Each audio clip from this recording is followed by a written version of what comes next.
दोस्तों नमस्कार। अभी कुछ दिनों पहले मैंने रेलवे पर एक संक्षिप्त वीडियो बनाया था जिसमें कि आपको जानकारी दी थी कि आरक्षित कोचों में अब लोग यात्रा नहीं कर पाएंगे अगर किसी की वेटिंग टिकट है। उसने अगर काउंटर से कराई है या फिर उसने ऑनलाइन कराई है। ऑनलाइन तो स्वतः ही आपको मालूम है कि वह अगर ऑनलाइन वेटिंग है मतलब आप विदाउट टिकट है। तो दोस्तों विंडो से कराई हुई टिकट भी अब आपकी एप्लीकेबल नहीं होगी, जो कि आरक्षित कोच है, जैसे कि आपका 3 टियर में या फिर एसी के कोचेस में आप लोग यात्रा पहले कर लेते थे। किंतु निरंतर रेलवे के पास यात्रियों की शिकायत मतलब आप लोगों में से ही कई लोग हैं जिन्होंने शिकायतें की, जिससे कि यह कहा गया, यह संज्ञान में आया कि हमने टिकट ली है किंतु हम उसका उपभोग नहीं कर पा रहे, हमें ही अपनी सीट नहीं मिल पा रही, जबकि हमने उस टिकट के लिए पूरा पैसा दिया है। तो इसलिए रेलवे ने इसमें नियम को सख्ती से इसको पालन किया गया है, क्योंकि यह नियम तो पहले से ही था किंतु लोग उसके बाद भी यात्रा आरक्षित कोचों में करते थे, जिससे कि जो आरक्षित कोच के यात्री हैं जिन्होंने पूरा पैसा आरक्षण का दिया है, उनकी यात्रा में कहीं ना कहीं असुविधा होती थी। उसको ध्यान में रखते हुए रेलवे ने यह नियम को कड़ाई से इसका पालन किया है। उसके साथ ही साथ अगर 1 जुलाई 2024 की अगर हम बात करें तो नियम में और कड़ाई से पालन करते हुए एक आपके लिए एक अच्छी बात इसको कहेंगे कि तत्काल टिकट अगर आप कैंसिल करते हैं तब भी आपको 50% आपका रिफंड आपको वापस मिलता है। तो ये एक अच्छी पहल है रेलवे की।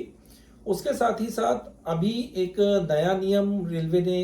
लागू किया है जो कि बोर्डिंग से रिलेटेड है। तो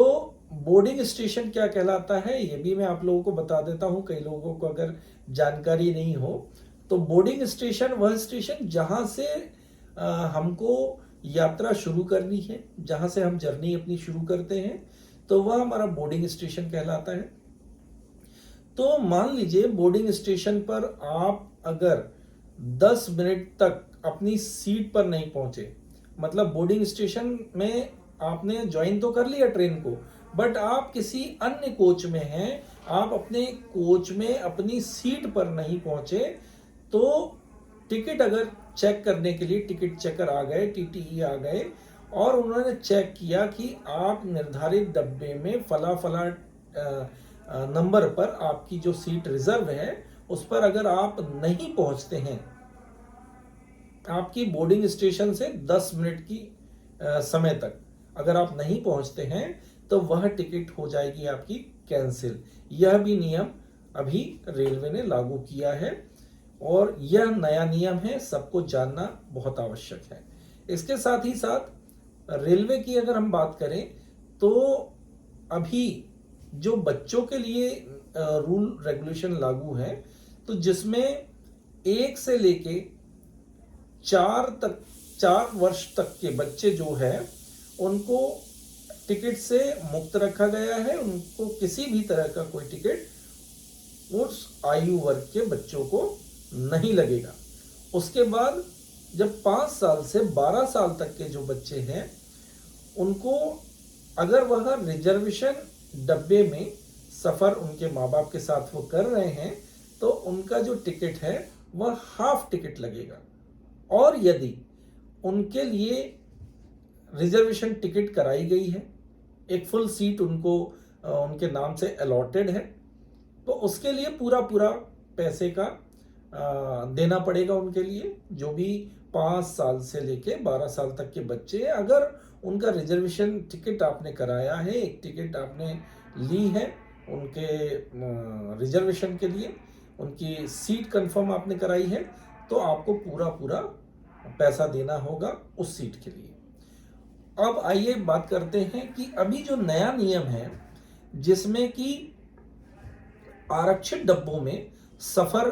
करने के लिए रेलवे ने सख्ती दिखाई है कि उसमें आप सफर नहीं कर सकते अगर आपका टिकट वेटिंग है। तो दोस्तों इतनी हमारे देश की पॉपुलेशन है, तो जिस तरह से एक असुविधा कुछ नियम के बन जाने से हो रही है, तो कहीं ना कहीं कुछ अच्छा हुआ है, तो उसका परिणाम कुछ कहना चाहिए कि कहीं ना कहीं हम लोग देख रहे हैं, तो कुछ डब्बों की संख्या भी बढ़ना आवश्यक है, जो कि एक सामान्य कोच के जो डब्बे होते हैं उनकी संख्या में भी इजाफा होना चाहिए। ऐसा बहुत सारे लोगों ने मुझे कमेंट किया कि सर ऐसा होना चाहिए, तो वाकई में ऐसा होना चाहिए। उसके साथ अगर हम बात करें कि जो रेलवे के जो अभी जो नियम लागू हो रहे हैं, या फिर रेलवे में अभी जो काम चल रहा है, जैसे कि कई जगह रेलवे अपना विस्तार कर रही है, कई जगह नए प्लेटफॉर्म्स बन रहे हैं, स्टेशंस बन रहे हैं, या फिर नई रेलवे लाइन बिछाई जा रही है, तो इस वजह से कई जगह ट्रेनें रद्द हो जाती हैं, या फिर ट्रेनों का रूट बदल दिया जाता है। तो दोस्तों, इस वजह से भी रेलवे को काफ़ी सारा नुकसान हो रहा है, किंतु ये कुछ समय के लिए है। जैसे ही विस्तारीकरण का कार्य पूर्ण हो जाएगा, तो निर्धारित समय से भी ट्रेन चलेगी, कोई लेट लतीफ़ी ट्रेन में नहीं होगी। क्योंकि आपने देखा होगा पहले ट्रेन जब एक निश्चित एक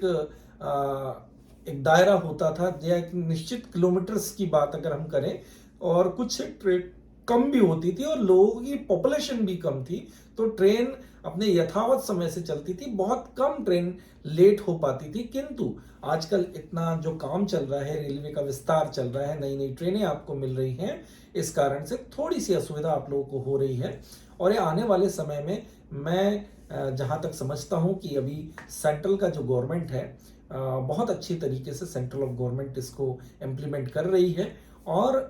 निर्धारित समय जो भी ट्रेन को ज़्यादा लग रहा है अभी पहुंचने में, तो हो सकता है इस पे भी कोई ना कोई कार्य हो। और जहां तक आपने देखा होगा कि पुरानी जो ट्रेनें हैं और नई ट्रेनों में कोचों में कितना अंतर आ गया है, एक से एक कोच आपके सामने आजकल आ रहे हैं। पहले जो ट्रेडिशनल कोच हुआ करते थे उसमें चढ़ने उतरने की असुविधा होती थी, बड़े बुजुर्ग चढ़ नहीं पाते थे उसमें। और आजकल जो कोचेस हैं, इनमें बहुत अच्छी व्यवस्थाएं सुविधाएं दी जा रही हैं। उसके साथ ही साथ अभी जो नई ट्रेनें जो चल रही है, जैसे वंदे भारत हो गई, या फिर नई जो ट्रेनें चल रही हैं, उनके कोचेस बहुत ही अच्छे हैं, और आने वाले समय में रेलवेज बहुत ही अच्छा शायद करेगी, ऐसी मैं आशा करता हूं। और इसके साथ ही साथ एक जो पॉइंट है जिस पर बात करना बहुत ही आवश्यक है, कि दोस्तों ये जो नियम बना तो दिया गया, कभी कभी ये आपकी किस्मत है कि टीसी लेट हो गया टिकट चेक करने में। जैसा कि बोर्डिंग का जो नया नया नियम है, जिसमें कहा गया है कि बोर्डिंग स्टेशन से आपको 10 मिनट के अंदर अंदर आपके कोच में आपकी जो सीट है उसको आपको ऑक्यूपाई कर लेना है। अगर आप ऑक्यूपाई नहीं कर पाए, तो वो किसी अन्य व्यक्ति को दे दी जाएगी। तो धरातल पर इस नियम को देखते हैं जब आप देखिएगा कि कई छोटे स्टेशन होते हैं जिन पे 1 या 2 मिनट मुश्किल से गाड़ी रुकती है, तो कई बार हमारे बड़े बुजुर्ग हैं, या फिर हम में से ही कई लोग कोच कभी आगे पीछे गाड़ी के लग जाते हैं। कई जगह डिस्प्ले बोर्ड नहीं है रेलवे स्टेशन पे, तो व्यक्ति क्या करता है कि जैसे S1 में उसका रिजर्वेशन है, अगर उसको ऐसा लगा कि यार सेंटर में आएगा या पीछे आएगा या आगे आएगा, या निर्धारित जैसा भी उसके स्टेशन पे आता रहा है वो कोच, या उस गाड़ी का जो कोच को लगाने का एक वो होता है। कई बार सेंटर में कई चीज़ें दे दी जाती है, स्टार्टिंग में नहीं होती है, आगे या पीछे किसी भी तरह से अगर कोई असुविधा होती है उसको समझने में, या कई बार डिजिटल डिस्प्ले बोर्ड नहीं होते हैं जिससे कि पता नहीं चलता कि कौन सा कोच कहाँ आ रहा है, तो आप इसके लिए एक अपना रेलवे का कई सारे ऐप हैं जो कि आप देख लीजिएगा, अथेंटिक हो ऐप जो आप डाउनलोड करें तो देख लीजिए, उसमें गाड़ी की स्थिति भी दी जाती है। किंतु यदि अगर कोई व्यक्ति यह सब देखने के बाद भी अगर कोई असुविधा हो जाती, कोई व्यक्ति S4 में है और बहुत भीड़ है और वो अपने डब्बे में पहुंचने में असमर्थ है या समय से नहीं पहुंच पाया, तो इस नियम को भी थोड़ा सोचने की आवश्यकता है कि 10 मिनट से बढ़ाकर इसको आधा घंटा कर देना चाहिए, जिससे कि यात्रीगणों को असुविधा ना हो और वो अपनी सीट पर समय से पहुंच जाए। आधा घंटा पर्याप्त होता है पूरी ट्रेन को, अगर आप कहीं अगर चढ़ गए हैं किसी रिजर्वेशन डब्बे में। और आप अपने सीट पर, अपने कोच में नहीं पहुंच पाए, तो आधा घंटा मैं समझता हूं कि आई थिंक बहुत सफिशिएंट है। क्योंकि पहले जो समय दिया जाता था कि आपका बोर्डिंग स्टेशन है, उस स्टेशन से अगले स्टेशन तक अगर आप नहीं आए, तब वो टिकट कैंसिल होकर किसी वेटिंग वाले को या फिर करंट रिजर्वेशन वाले को दिया जाता था। किंतु यह इम्प्लीमेंट करते हुए सेंट्रल ऑफ गवर्नमेंट ने, रेल मंत्रालय ने इसको 10 मिनट कर दिया है कि बोर्डिंग से, जहां से आपकी गाड़ी में आप बैठे हैं, वहां से 10 मिनट के अंदर अंदर अगर आप अपने निर्धारित कोच में अपनी सीट पर नहीं बैठते हैं, उसको ऑक्युपाई नहीं करते हैं, तो किसी और को दे दी जाएगी। तो इस नियम का ध्यान रखें। धन्यवाद। जय हिंद।